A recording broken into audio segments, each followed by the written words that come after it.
The journalist laughed at Michael Jackson. Nobody knew in that moment that this man was making one of history's biggest mistakes. Live television. Millions watching. The question came sharp, cutting. Mr. Jackson, some say your career is over. Your music is outdated. What do you say to that? The smirk. The condescension. The certainty that he'd landed the perfect blow. Michael Jackson stopped moving. The music in his head went silent. His hand gripped the microphone tighter. The arena held 80,000 people. Not one breathed. What happened in the next 90 seconds would be replayed for decades. Studied. Analyzed. Remembered. But to understand that moment, you need to go back. Back to where it started. Back to when Michael Jackson was more than a legend. When he was a man carrying a weight the world couldn't see. 3 months before that interview. Bucharest, Romania. Behind the Iron Curtain. Michael Jackson had just announced the dangerous world tour. Critics everywhere said he was finished. Too controversial. Too strange. The allegations. The surgeries. The bizarre behavior. The media had written him off. His team was worried. His manager pulled him aside before the first show. Michael, maybe we should cancel. The press is brutal. They're waiting for you to fail. Michael looked at him with those eyes that had seen too much too young. I don't perform for the press, he said quietly. I perform for the people who need it.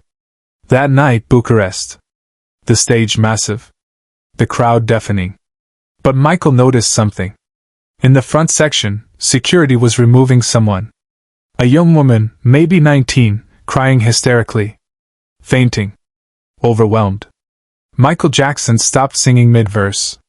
The band kept playing for 3 seconds before they realized. Then silence. The entire stadium went dead quiet.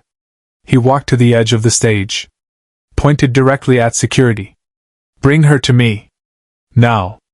The guards froze. Protocol said no. Liability said no. But Michael Jackson's finger didn't move. His eyes didn't blink. They brought her up. Shaking. Tears streaming. Couldn't stand. Michael knelt down on that stage in front of 80,000 people and held her. No words. Just presence. The spotlight on both of them. Vulnerable. Human. Real. After 30 seconds that felt like 30 years, he whispered something in her ear. Took off his signature black fedora. Placed it on her head. Smiled that smile that could break hearts and heal them simultaneously. You're going to be okay, he said. I promise. The crowd erupted. Not because of the spectacle. Because they witnessed something genuine in a world of manufactured moments. Michael Jackson had broken every rule. Stopped his own concert. Risked everything. For one person. But here's what nobody saw. What the cameras didn't catch. Backstage after that show, Michael sat alone in his dressing room. His head in his hands. His tour manager came in. Michael, that was incredible. The press will love it. Michael looked up. I didn't do it for the press. On the small table next to him sat a letter. Wrinkled. Tear-stained. It had been delivered to him 3 days earlier. From a mother in Croatia. Her daughter, 16 years old, terminally ill with leukemia. Her dying wish was to see Michael Jackson perform. But she was too sick to travel. Too weak to leave the hospital. Michael had read that letter 20 times. Each time it broke something inside him that was already cracked. He knew what it was like to have childhood stolen. To suffer in silence. To need escape more than air. He made a decision that night. One that would define the rest of his tour. The rest of his life. Subscribe and comment because what Michael Jackson did next shocked even his closest team members. The journalist interview was scheduled for 6 weeks later. Part of the European press tour. Michael had done hundreds of these. Sat through thousands of questions. Most respectful. Some curious. A few cruel. But this journalist was different. Young. Ambitious. Working for a tabloid that built careers on controversy. He saw Michael Jackson as a target. An easy story?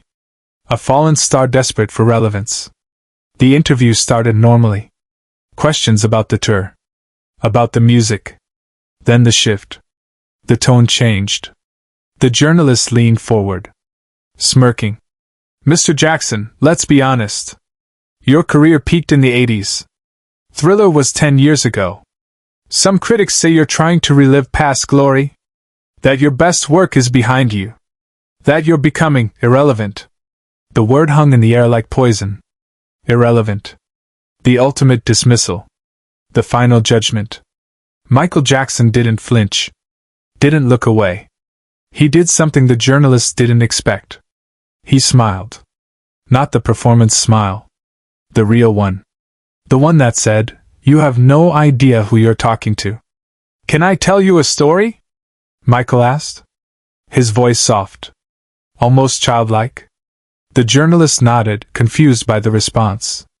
6 weeks ago, I received a letter from a mother in Croatia. Her daughter was dying. Cancer. 16 years old. Her last wish was to see me perform. But she was too sick to travel. The journalist's smirk faded slightly. He sensed the story changing directions he hadn't planned. Michael continued. I called that hospital. Spoke to the doctors. They said she had maybe 3 weeks. Maybe. I asked if I could visit. They said she was too weak for visitors. Too fragile. The camera operator zoomed in closer.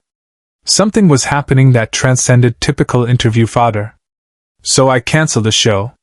Flew to Croatia. Walked into that hospital at 2 a.m. Found her room. Michael's voice cracked. Just slightly. Just enough to reveal the real human underneath the icon. You want to know what's relevant? Michael looked directly into the camera. Not at the journalist. At everyone watching. Everywhere. She opened her eyes when she heard my voice. She couldn't speak anymore. But she smiled. And for 45 minutes, I sat next to her bed and sang. Every song she loved. Softly. Just for her. The journalist said nothing. What could he say? She died 3 days later. Michael said. But her mother sent me a letter. Told me those 45 minutes were the first time her daughter had smiled in 6 months. The first time she looked peaceful. Michael Jackson reached into his jacket. Pulled out a small photograph. Handed it to the journalist.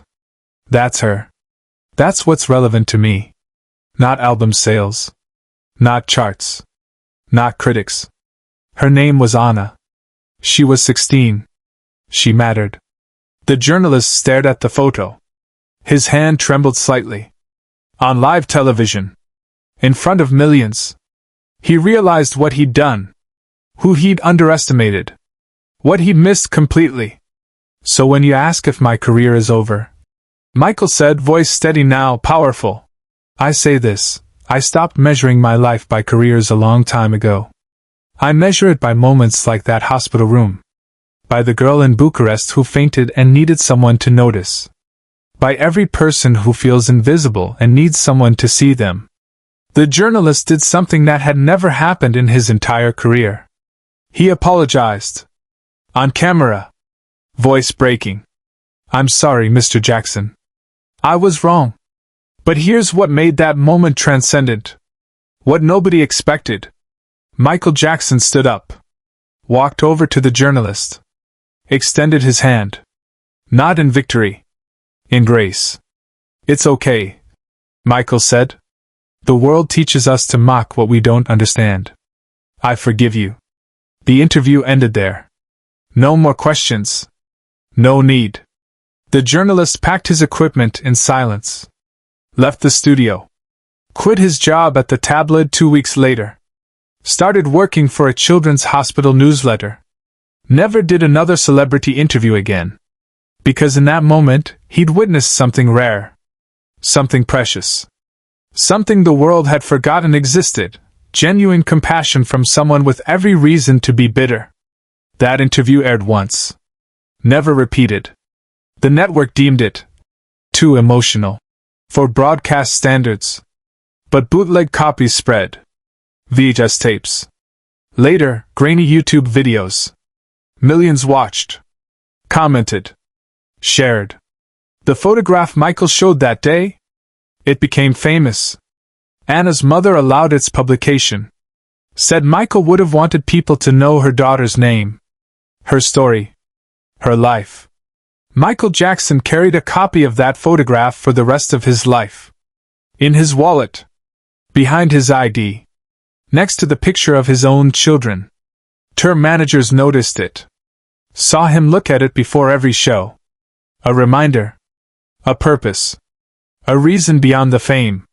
Share this video and subscribe because the legacy of that moment extends far beyond one interview. After Michael's death in 2009, the journalist came forward. Did one interview about that day.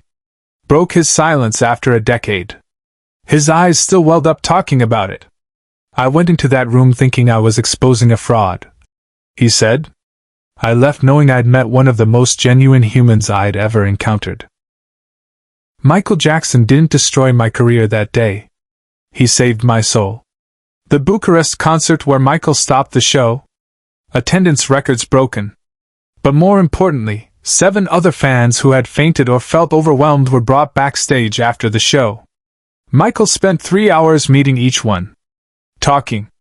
Listening. Being present. The fedora he gave to that girl?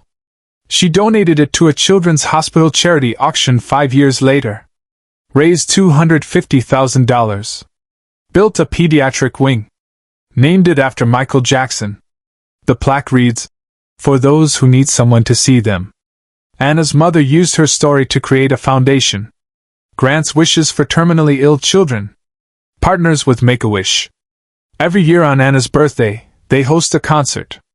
Play Michael Jackson songs. Remember that moment in Croatia. That hospital room. That man who flew across the world for 45 minutes with a dying girl. The interview clip? It's still online. Comments disabled because the discussions became too heated. Too emotional. But people still watch. Still share. Still cry. Because in a world that taught us to be cynical, Michael Jackson showed us that kindness isn't weakness. Compassion isn't strategy. Love isn't marketing. He wasn't perfect. Nobody is. But in those moments, the stopped concert, the hospital visit, the interview that shattered a journalist's worldview, Michael Jackson revealed something the world desperately needed, proof that one person's presence can matter more than their performance. The journalist kept that photograph too. Framed it. Hung it in his home office. Anna's face. Michael's signature on the back. The date. The hospital name. A reminder of the day he learned the most important lesson of his life. Before you judge someone's relevance, understand their purpose. Michael Jackson died too young. Too soon. Too broken by a world that consumed what it couldn't understand. But his legacy isn't just the music. The moonwalk. The records. It's Anna. It's the girl in Bucharest. It's every person he stopped for when the world told him to keep moving. It's the journalist who learned that compassion defeats cynicism every single time. The last thing Michael said in that interview, after the camera officially stopped rolling, was this: "Tell your story. Tell people what you learned today. Maybe it will help someone else see differently." The journalist kept that promise. And now, decades later, we keep it too. By sharing this. By remembering. By recognizing that Michael Jackson's greatest performance wasn't on any stage. It was in moments of radical human connection that defied every rule the entertainment industry taught him to follow. That photograph. That moment. That journalist who learned what the world forgot. Before you measure someone's relevance, measure their heart.